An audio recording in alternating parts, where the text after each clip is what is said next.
Du 20 au 21 janvier 2022 s'est déroulée à la Caisse d'Ab du Plateau la deuxième édition des Journées nationales du commerce équitable GNCE, organisée par le réseau ivoirien du commerce équitable RICE. Placée sous le parrainage du ministre d'État, ministre de l'Agriculture et du Développement rural, et sous la présidence du ministre de l'Environnement et du Développement durable, ces journées dont le thème central était le commerce équitable au cœur de la coopérative avaient pour but, outre de faire connaître le commerce équitable, d'engager des réflexions sur les stratégies à mettre en œuvre pour contribuer à optimiser les performances économiques, sociales et environnementales des coopératives ivoiriennes via le commerce équitable. Les différentes interventions ont permis aux panélistes et autres représentants gouvernementaux de faire ressortir l'impact du commerce équitable sur le développement des coopératives et par ricochet l'économie du pays. Présent à la cérémonie d'ouverture, le ministre de l'Environnement et du Développement durable Jean-Luc Assy, au nom du gouvernement, a salué cette initiative.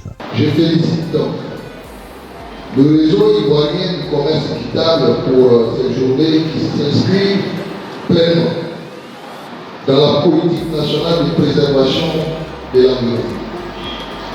Mesdames et messieurs, au nom de mon département ministériel, je voudrais féliciter également toutes les coopératives, les producteurs et productrices qui démontrent chaque jour leur détermination à aller de l'avant dans le sens de l'amélioration de leurs conditions de vie.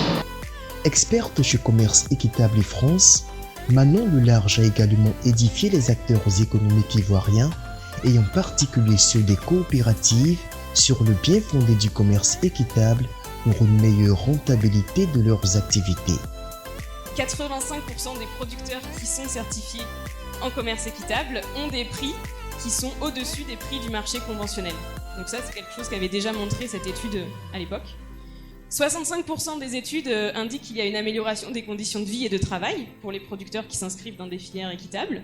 Le commerce équitable donc encourage notamment les producteurs à aller vers la double certification et à aussi aller vers la certification agriculture biologique en atténuant, grâce aux prix rémunérateurs et aux primes, les surcoûts qui sont liés à une nouvelle certification et à la baisse de rendement qui peut être constatée dans les premières années de la transition vers l'agriculture biologique.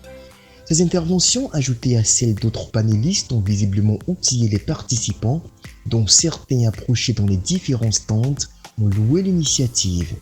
On a beaucoup parlé de cacao aujourd'hui, on a beaucoup parlé de la question du prix comme étant une condition sine qua non aussi de l'évolution de la filière et de la durabilité de la filière cacao.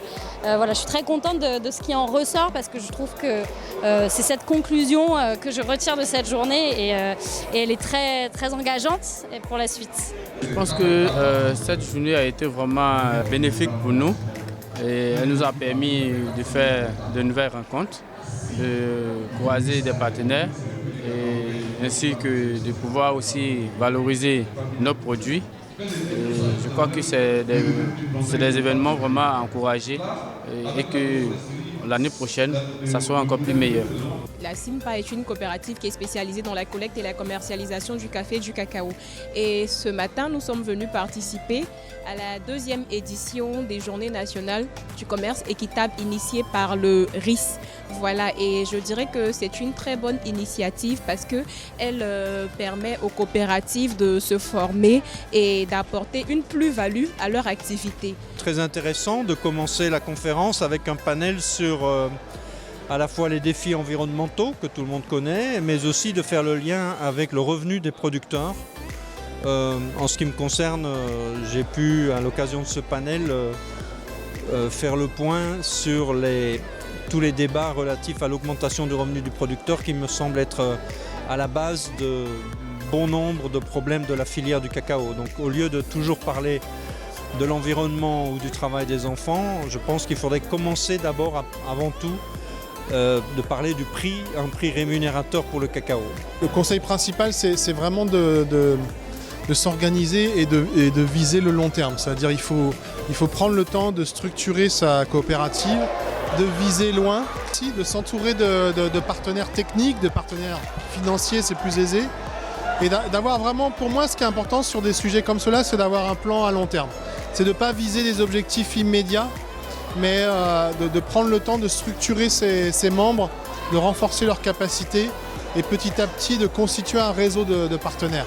C'est une journée de synthèse, n'est-ce pas, pour montrer aux yeux du monde ce que le réseau fait, n'est-ce pas, pour ses membres, mais aussi pour, n'est-ce pas, essayer autant que faire se peut d'attirer beaucoup plus de membres, leur attention, parce que le réseau ne peut être fort que lorsque les membres sont engagés dans le réseau. Est-ce que vous voyez un peu?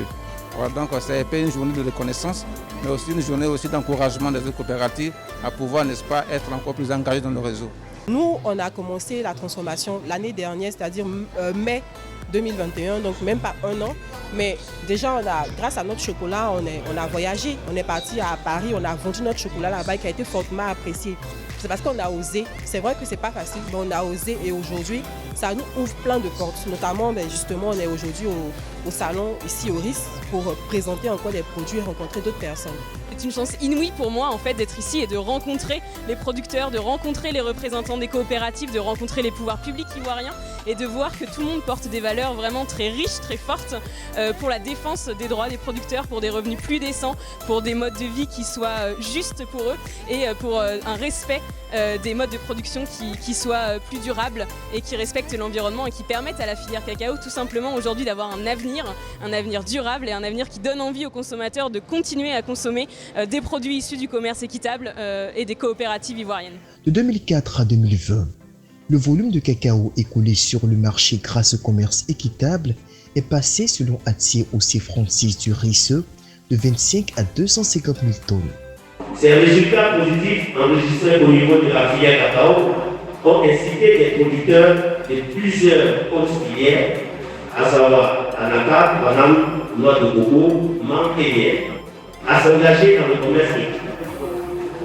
Le commerce équitable vise à favoriser des échanges commerciaux équitables, profitant à toutes les parties prenantes, notamment les producteurs et travailleurs désavantagés des pays du Sud.